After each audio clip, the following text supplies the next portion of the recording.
Okay, so if you Yeah. can say like one thing you felt stood out, like just one thing, we'll just kind of go around the room. At least 25 pages of notes. I do Yes. too, legit 25 pages. Oh, you do too? Yeah. Yeah. Same. From this week. There will be lots of notes on the back end. Wow. I mean, I thought it was amazing. Like Hadley, I got like half a journal worth of notes, and I think the coolest part for me was probably the 48-hour challenge. Like I've been in studios, I've written, I'm starting to get into production. Like I've done everything separately, but seeing a song go from nothing to a full track that Andy Ross told us could be in a commercial or a trailer or something in, 2 days, like that was just a crazy experience for me. And this was like the best therapy session ever for me. I was just talking to my group about how like I almost have like this hollow feel of like when you're young and you go to like a summer camp or something and you meet new people, and when it's over and you're kind of like, oh, it's over now. What now with life? I have the same feeling, and it's very interesting. The most valuable thing has been the therapy experience, because is this going to be bad again? Like, am I going to be wasting time again? And when we did it, it was incredible. Everything works perfectly. It was so therapeutic. That's how the music business actually is at the very top. Unfortunately, there's so much drama we all usually have to go through until we get there and surround ourselves with people who actually get it, that a lot of people stop along the way because they're just getting hit with so much drama. They get self-doubt. They're not sure if they want to invest more money. They're not sure if they invest more time. They get to be a certain age. They're like, should I keep doing this? And I'm like, no. It's a lot easier than you even know, except you might not be around the right people giving tutelage. I came from Berkeley. So in my mind, I'm like, what? Like, these are things that I had no idea. No one told me. I went to school for this. I paid out a whole check for this. And it's like, no one told me about any of this. So for me, even coming from some place like that, this is, to me, it's like, I got to pinch myself like Miranda said. Like, yeah, similar thing. I went to uni as well. Same thing. Expensive as hell. And didn't gain anything other than like never going to uni again. The biggest one was, being our own CEO and coming at it with that mindset. You have a job to fulfill and you have all these checkpoints. I've heard several people say this, ticking the box. And so it's not this shot in the dark. No, like it's calculated. I know for a fact that this is what they're looking for because I fulfilled what they wanted and what they're asking for. But yeah, also perspective too. Attention to detail, all great stuff. Really, a really great week. Honestly, I've learned a ton. When as an artist, you feel sometimes you hit this plateau where like you get all excited because you're doing a bunch of stuff and then kind of like it dies down and you're like, well, what am I really doing? I've told you this personally, but I want to say it like in front of everybody because I know that everybody feels the same way. This industry, if you've been in it long enough, like if you've been in it for anywhere close to a decade, but just the industry in general, like most people think you don't know what they're doing. I want to thank you for waking me up. I'm very grateful for that. I'm very appreciative of that. This has honestly been like one of the most life affirming weeks I've ever like experienced. I never really had a plan B. I dropped out of college when I was 18 and just really got into the gigging thing and have been writing since I was 17 and, trying the production thing for a while. I think the biggest takeaway for me has been just like having the CEO mindset, because, for years I was for sure one of those artists who's just like, I just need to be talented and one day someone's going to come and swoop me up and, make all my dreams come true. And it's just like, no one cares essentially.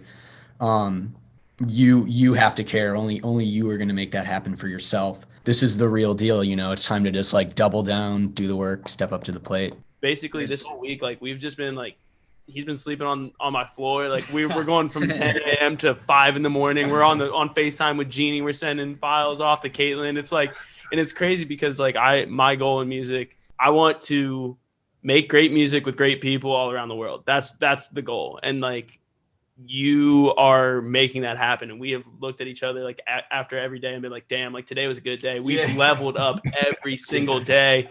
And it's like even day one, we're like, holy crap, man. Like, like no way, we're learning all this stuff. And it's like, we were talking last night. It's like, damn, like we're really doing this, like really gonna do this. I feel like obviously I'm like in South Africa. I'm kind of just finished law school and I have always felt like I'm the only person I know who actually seriously wants to pursue music.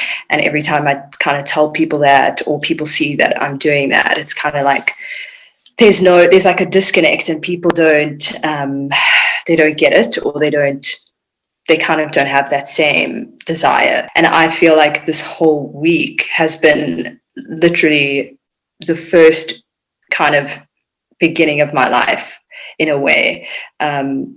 It's just, I can't even explain it to you, but I feel like I know exactly what to do for the rest of my life from 1 week.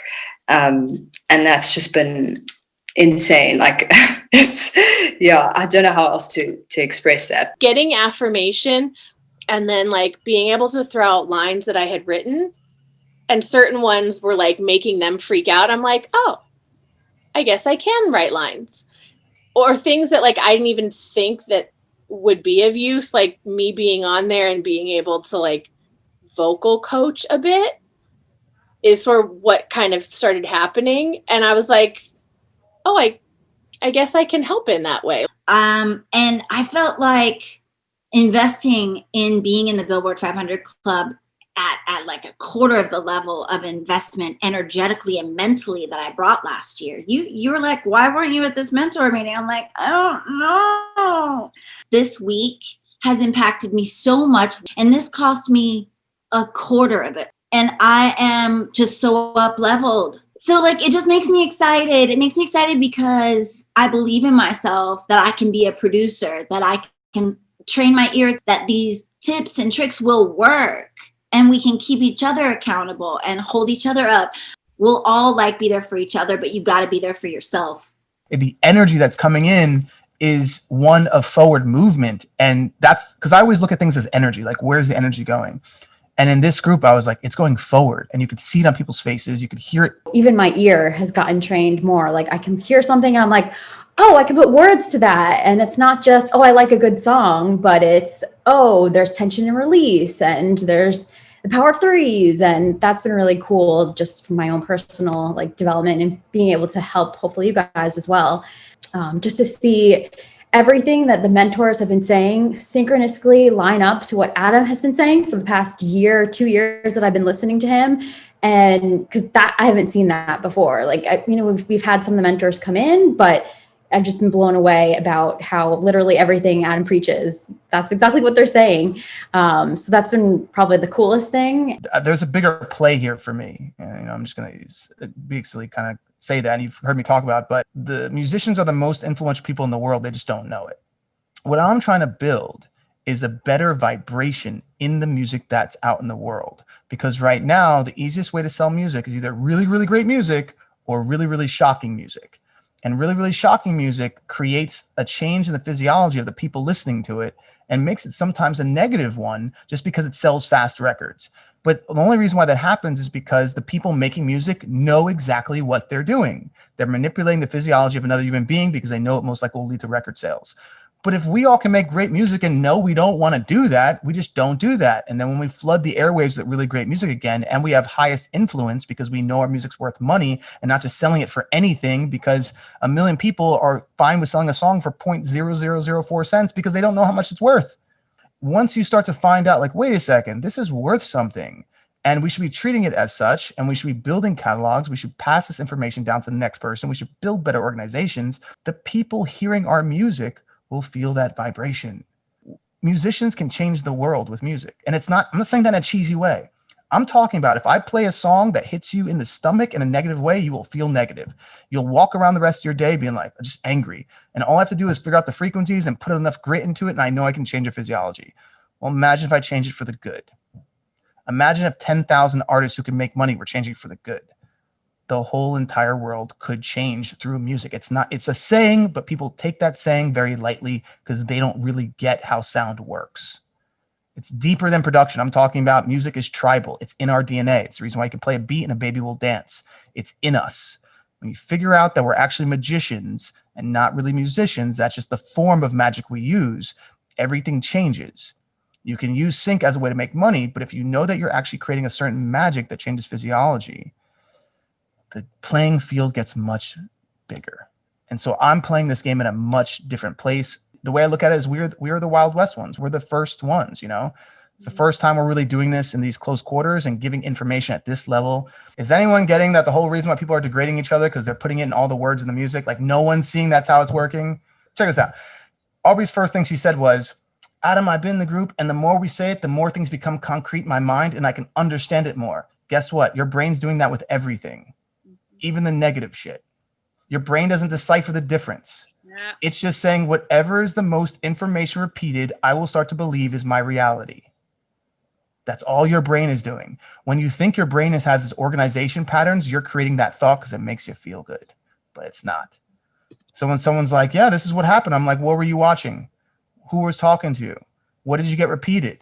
And everyone's telling me their story of their life. They're telling it to me based on what they repeat the most. That's why people have mantras. That's why that's all in different, religions and meditations. But the reality of it is just whatever you play the most of in succession over and over and over again, you will become, because that will become your reality and it will change your physiology. Whatever's repeated enough, if you accept it or if you don't, becomes a thought. Your thought after repetition becomes an action. That action after repetition becomes a behavior. That behavior after repetition becomes an identity. That identity after repetition becomes a life. So you can stop each step when you know what the step is. There's certain layers of these things that when you know you can stop it and say, maybe that's not going to get me to where I really want to go. And right now, like I said, people are being sold the idea of how do you feel? As long as you feel good, you're in the right place. And that's a lie. That's just a bold-faced lie. It's just what people like to tell everyone because they get lots of views on their YouTube channels. They can put a whole guru system around it. They can sell courses, and you'll never actually feel the feelings that you will need in order to be what you actually want to do. This whole part about the identity, this is where we get the unfortunate part, based on how you perceive life is how you will see that identity. So if I say, well, you had a thought that was repeated, that became a behavior, and now you're doing these actions and you're creating this identity is not a good version of you. Then the person takes it as an ego thing because their whole entire world is revolved around this identity. And you're like, listen, it has nothing to do with your ego here. You created all of these things from your circumstance and what you accepted in your circumstances. And now you're sitting in front of me and I'm trying to tell you, you have some holes in your game, and these things in your game are going to make it become holes will become depression. Because that's what holes are. They're depressed states. Just look, it's pressure. The word is even in it. It's the parts that go in. There's a hole there. Why is that hole there? Because you have a thought of what you want, but you're not adding up to it with your actions. So therefore there's a disconnect. And in that hole, you're getting depressed because of what you want based on what is reality. But the reality that you're living is a reflection of your thoughts and your actions. But it's just who I am. That's just who I am. That's just who I am. And if you can't like me or love me at who I am, then and someone else is like, you go, girl, queen. Yeah, there's some weird cultural thing about that lately, where it's like, oh, it's just, you just do you kind of thing. Like I've heard people say, you do you, boo. It's like a thing, and you go, okay. But the reality is, maybe the person doing them right now is not the best person for the job. That's it. Maybe there's another version inside you that's actually better for your life, better for the leading character right now. Maybe your leading character right now is not really the person who should have came to the casting office, but they got the job anyway. Maybe there's another leading character in you that needs to emerge more. And it's really based around the code of standards and ethics that you want to portray and based on the ones you actually want to give back to the world, which is different. The ego is always going to hold you back because it's based on identities that usually are tied to products. And tied to what people want to tell you. So you got this new car, ego. I got these new pair of jeans. They're dope. I got this bracelet. It's product based and you become a byproduct of the products you buy. But when you remove all that stuff and you go, wait a second, is this really the person that I want to be? That's a whole different story. And so then you have to look back at the actions and these actions actually don't line up. I want to be a successful musician, producer, and make a living. Cool. What are your actions? Yeah, you practice 20 minutes a day. It's probably not going to happen. Because your thoughts are correcting your actions and they're not in alignment. And once they align, like I was telling you, it's not about breaking the industry. It's about aligning with it. It's because our value system, when we're brought up, is not simply this: leave the world better than you found it. If that was just everyone's value system and that's all it was. And if we gave rewards to people who actually did good, that's it. We put those people up on Instagram. We put those people on TikTok. We put those people up on YouTube. We put the people who are actually making the world better, more value. Our whole entire world would change because everyone would then copy that. And then that vibration will be the one that we put into society. In the next 5 years, you're going to see people from our group get on the radio, get on major placements, sign major deals. It's going to happen. It's already starting to happen. And the more that you keep your network, the more that you keep growing, the more you keep getting talented, it will happen. Everyone have a great weekend. I will see you in the Billboard 500 Club. Camp is over. I wish it didn't end, but I will see you all very soon. Somebody prevent him. No. Bye, guys. So much. Love you all. Bye. So great. Awesome. Bye. Bye, everyone.